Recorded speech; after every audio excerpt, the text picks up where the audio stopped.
اور قانون کے طلباء سے جب ہم کہتے ہیں لیگل سسٹم کیا ہوتا ہے اور دنیا میں کون سے لیگل سسٹمز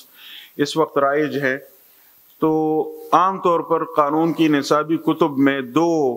نظاموں کا ذکر کیا جاتا ہے۔ ایک وہ قانونی نظام ہے جو برطانیہ کا تھا، اور برطانیہ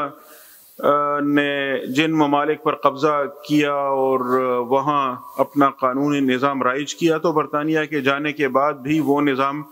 اپنی بعض خصوصیات سمیت ابھی تک قائم ہے۔ اس نظام کو کامن لا کا نظام کہا جاتا ہے۔ کامن لا اسے کیوں کہتے ہیں میں ابھی تھوڑی سی وضاحت کروں گا، لیکن جو دوسرا نظام ہے نصابی کتب میں بتایا جاتا ہے کہ وہ فرانس کا نظام ہے، اور وہ ان ممالک میں رائج ہے جہاں فرانس کا قبضہ رہا۔ اور ڈاکٹر اسحاق عالم صاحب نے یہاں بھی ہمارا پیچھا نہیں چھوڑا، تو ہم ان کو بھی خوش آمدید کہتے ہیں۔ تو اللہ تعالیٰ ایسی محبت دلوں میں برقرار رکھے اور اسے دین و دنیا دونوں میں سعادت اور کامیابی کا ذریعہ بنائے ہم سب کے لیے۔ تو جو کہا جاتا ہے کہ دنیا میں یعنی یہی دو نظام ہیں، برطانیہ کا کامن لا کا نظام اور فرانس کا سول لا کا نظام۔ امریکہ چونکہ کئی ریاستوں کا مجموعہ ہے، تو اور وہاں بھی بعض علاقوں پر برطانیہ کا قبضہ رہا، بعض پر فرانس کا رہا، تو کہا جاتا ہے کہ وہاں کہیں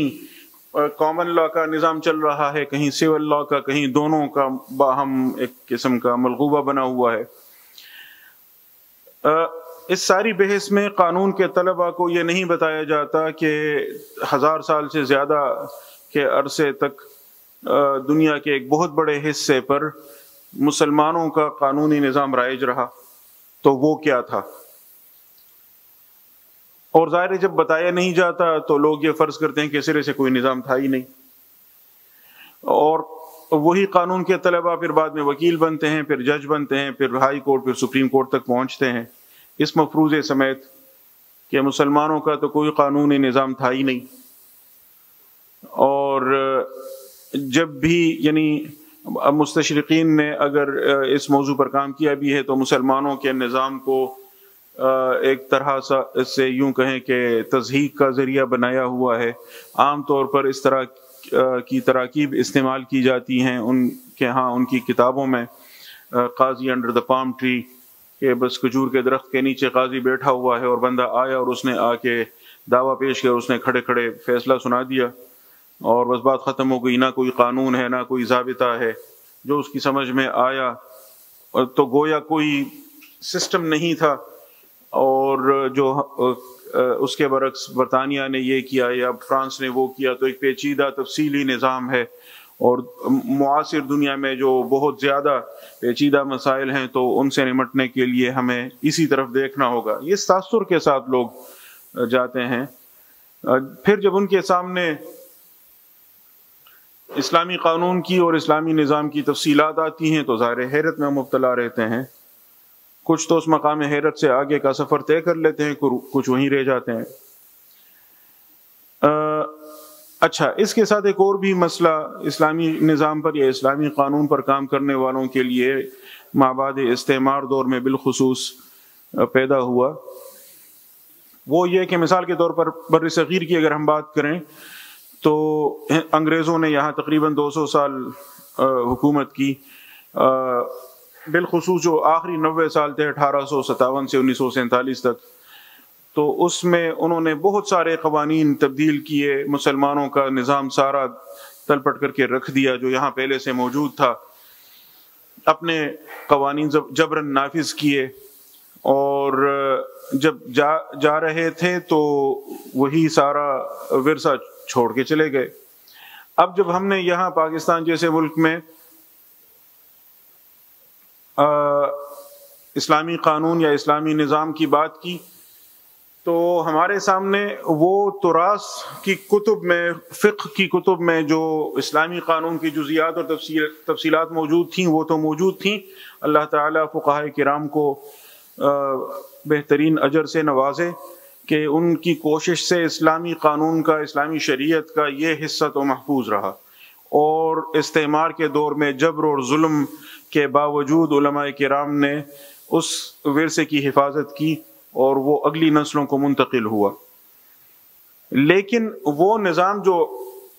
خارج میں عملی سطح پر رائج تھا، انگریزوں نے تو اس کو اکھاڑ کر اس کی جگہ اپنا نظام نافذ کر لیا تھا۔ جو سیاست شرعیہ کا میدان تھا وہ تو اب انگریزوں کے نظام نے اس کی جگہ لے لی تھی۔ تو جب ہم نے اسلامی قانون اور اسلامی نظام کی بات پاکستان میں شروع کی تو ظاہر ہے ہمارے پاس فقہ میں جو جزیات اور جو تراث کی صورت میں ہمارے سامنے سرمایہ موجود تھا، ہماری توجہ اسی پر رہی، اور یہی وجہ ہے کہ اگر پاکستان میں مثال کے طور پر سزاؤں سے متعلق قانون پر بات کی گئی تو ساری بحث حدود قصاص پر ہی چلتی رہی۔ تعزیر کا ذکر بھی ضمناً کہیں کہیں ظاہر بحث کی تکمیل کے لیے کیا جاتا رہا، لیکن زیادہ تر توجہ حدود پر رہی اور قصاص پر رہی۔ جو سیاست شرعیہ کا بہت وسیع میدان تھا تو اس کو تو چونکہ عملی سطح پر مسلمان حکمرانوں اور سلاطین کے بجائے اب انگریز حکمرانوں کے بنائے ہوئے اور چھوڑے گئے قوانین نے وہ جگہ گھیر لی تھی، تو اس کی طرف اس ساری بحث میں زیادہ تر توجہ نہیں گئی ہے۔ یہاں تک کہ جب حقوق کی بنیاد پر قانونی اثرات کی بات ہوتی تھی تو اس دور میں جو کتابیں لکھی گئیں ان میں بھی بالعموم یہ غلط فہمی رائج رہی کہ جیسے انگریزی قانون میں حق کی دو قسمیں ہوتی ہیں، ایک پرائیویٹ رائٹ اور ایک پبلک رائٹ، ایک نجی حق اور ایک یوں کہیں کہ اجتماعی حق۔ تو ایسے ہی جب فقہ کی کتب میں ہم نے دیکھا کہ یہ حق اللہ ہے، وہ حق العبد ہے، تو کئی لوگوں نے لکھا ہے اور یہ فرض کیا ہوا ہے کہ یہ جو حق اللہ ہے تو یہ گویا اجتماعی حق کے لیے ایک تعبیر تھی، حالانکہ ایسا نہیں ہے ظاہر ہے، کیونکہ جس کو فقہائے کرام نے حق اللہ کہا تو اس کے بہت سارے اثرات میں ایک اثر یہ ہے کہ اللہ کے سوا کوئی اس حق کو معاف نہیں کر سکتا۔ حدود کو اسی بنا پر ہم حق اللہ کہتے ہیں۔ گویا یہ اسلامی شریعت کا، اسلامی قانون کا وہ حصہ ہے جو ناقابل تبدیل ہے، یہ فکسڈ ہے۔ لیکن جب اسے پبلک ڈومین میں پبلک رائٹ کی حیثیت سے دیکھا جانے لگا تو اور بھی بہت سارے سوالات پیدا ہوئے جو اس بنیادی غلط فہمی سے پھوٹے تھے، اور ان میں ایک مثال کے طور پر یہ مسئلہ اٹھا کہ اچھا اگر حد کے اس بات کے لیے فقہائے کرام نے اقرار کا یا شہادت کا نصاب بتایا ہوا ہے، تو بہت سارے جو معاصر طریقے ہیں، قرائن ہیں، اس بات کے مختلف طرق ہیں، ان کی کیا حیثیت رہی؟ تو اب دو تین امکانات تھے اور ہم نے وہ دو تینوں آزمائے ہیں۔ ایک امکان مثال کے طور پر یہ تھا کہ ہم یہ کہیں کہ یہ جو حد یا قصاص کے ثابت کرنے کے لیے یہ جو شہادت کا نصاب ہے اس کی کوئی حیثیت نہیں ہے۔ کئی جری لوگوں نے یہ موقف اختیار بھی کیا، اور اس سلسلے میں اگر احادیث سے انکار کی نوبت آئی تو اس کا بھی انکار کر بیٹھے، اور اگر فقہا پر تنقید کا شوق کسی کو ہوا تو وہ شوق بھی پورا کیا۔ اچھا، ایک طریقہ لوگوں نے یہ اختیار کیا کہ نہیں، چلیں تراث میں ہمیں ایسی آراء مل جاتی ہیں جن میں یہاں تھوڑی گنجائش نکلتی ہے، تھوڑی گنجائش وہاں نکلتی ہے، تو چلیں کچھ یہاں سے لے کر کچھ وہاں سے لے کر تلفیق کر کے ایک اچار سا بنا کر کوشش کریں گے کہ چلیں یہاں یہ رائے چھوڑ کر وہ لے لیں گے، تو کہیں الطرق الحکمیہ سے اور کہیں کسی اور اس طرح کی کتابوں سے آراء لے لیں گے اور یہ ثابت کر لیں گے کہ حدود کے لیے ان شرائط کی کوئی ضرورت نہیں ہے اور قرائن سے بھی ثابت ہو سکتے ہیں وغیرہ وغیرہ، مختلف مذاہب کی آراء اکٹھی کر لیں گے۔ اسی طرح وہ جو ہمارا روایتی موقف تھا کہ نہیں، حد کے لیے تو بس یہی طریقہ ہے تو اس پر پھر اس طرح کے اعتراضات کیے جانے لگے کہ اچھا اگر خواتین کا ہاسٹل ہے مثال کے طور پر اور وہاں کوئی درندہ صفت انسان گھس گیا اور اس نے وہاں یہ کچھ کیا، اب وہاں 20 خواتین بیٹھی ہیں لیکن ان کی گواہی تو آپ قبول ہی نہیں کرتے، تو پھر یہ بندہ تو بچ نکلے گا۔ پھر اگر زنا بالجبر کا مسئلہ ہے تو وہ خاتون کہاں سے گواہی لائے گی، مثال کے طور پر 4 گواہ کہاں سے لائے گی؟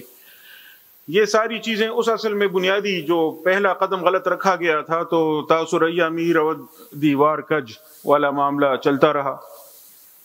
بنیادی سبب یہی تھا کہ چونکہ ہم نے توجہ مرکوز کی اس حصے کی طرف جس میں ہمارے کرنے کے لیے فقہائے کرام نے کچھ چھوڑا نہیں تھا، اور ہم نے اس حصے کو نظر انداز کیا جو اصل میں کرنے کا تھا، جہاں اپنی توانائیاں صرف کرنی تھیں، جہاں شریعت کے عمومی قواعد اور اسی طرح مقاصد کی روشنی میں ہم نے اس خلا کو پر کرنا تھا جو انگریزوں نے اپنے قوانین کے ذریعے جس جگہ کو گھیرا ہوا تھا۔ تو بجائے اس کے کہ ہم اس پر توجہ کرتے، ہم نے اپنی توجہ کہیں اور مرکوز کی۔ یہ وہ بنیادی مسئلہ ہمارے سامنے مابعد استعمار دور میں، صرف پاکستان میں نہیں بالعموم مسلم ممالک میں اس طرح کے مسائل سامنے آئے ہیں۔ پاکستان میں البتہ ہم نے کچھ بہت ہی اہم اقدامات کیے ہیں، یعنی یہ تو میں نے ایک